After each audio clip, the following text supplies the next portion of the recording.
Barcelona in another crisis? Hard to believe, right? Especially after their impressive campaign just one season ago. But what if it's true? The 2023 Supercopa won by Barca this time last year looked like the start of a potentially successful era under Xavi. They also went on to win their first league title in 4 years, with a sturdy defense and deadly attack that helped them coast ahead of arch-rivals Real Madrid. However, just 7 months later, high expectations for this season have crumbled into a harsh reality for the club, currently languishing in 4th place and trailing Madrid by 7 points. They're conceding goals left and right, and apart from their 2 most recent cup wins, they haven't won a single game by a 2-goal margin in over 4 months. So what has caused this drastic underperformance? These are the biggest problems facing Barcelona right now. Barca's defense has been atrocious, especially compared to their historically solid defense last season. They had only conceded 7 goals after 19 games last season, while they've already let in triple that amount at the same stage in this campaign. The offside trap, which used to be crucial to their success, has been a disaster, as demonstrated in Madrid's first 2 goals in the Supercopa final that exposed the vast spaces left behind Barca's defense due to miscommunication and insufficient training.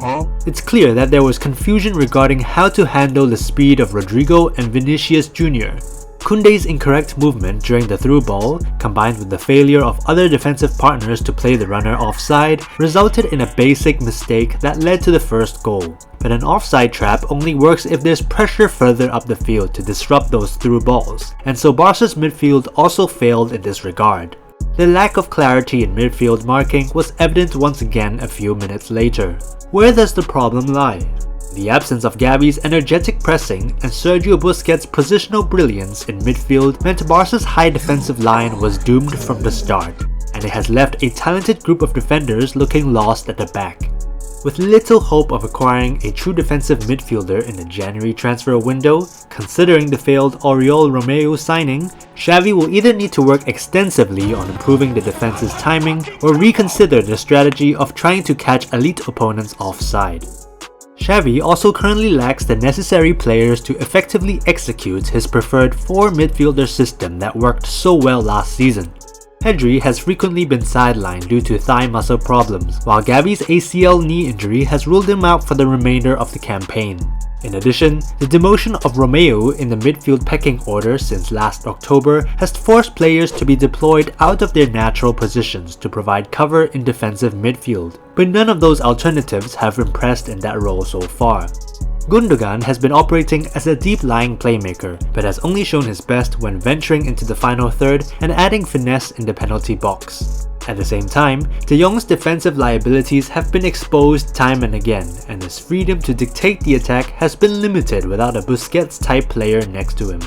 Barca also have problems in attack, currently holding the distinction of being the team with the highest number of big chances missed in Europe. You can't really blame that on Xavi when the forwards just aren't clinical enough. Lewandowski in particular has looked a shadow of his former self, scoring just 3 times in La Liga since September. At 35 years old, he is fast approaching the twilight of his career, and his link-up play has been inconsistent, failing to contribute to the team's pressing efforts. And while 18-year-old Vitor Roque has joined the ranks as an exciting prospect, he is still inexperienced and can't be expected to have an immediate impact on the team's fortunes.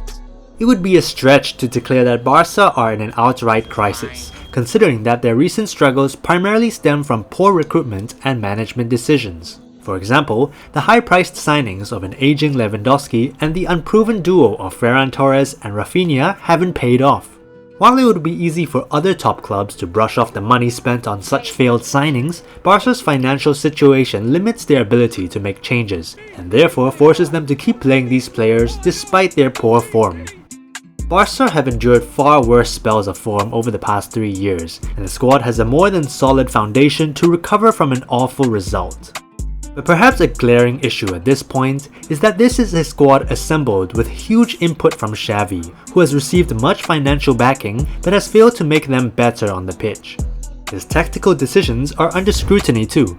Against Madrid, he put Araujo at right back to neutralize Vini Jr. and moved Koundé to centre back, a tactical setup that has worked well in recent El Clasicos. But in that game, Ancelotti played Vini more centrally, and instead of adapting and switching Araujo's position to counter this tweak, Xavi left the Uruguayan at fullback.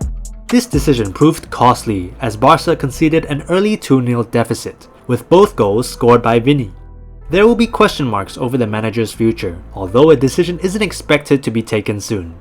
President Joan Laporta has reiterated his faith in Xavi, and despite the El Clasico result, this shouldn't change, for now.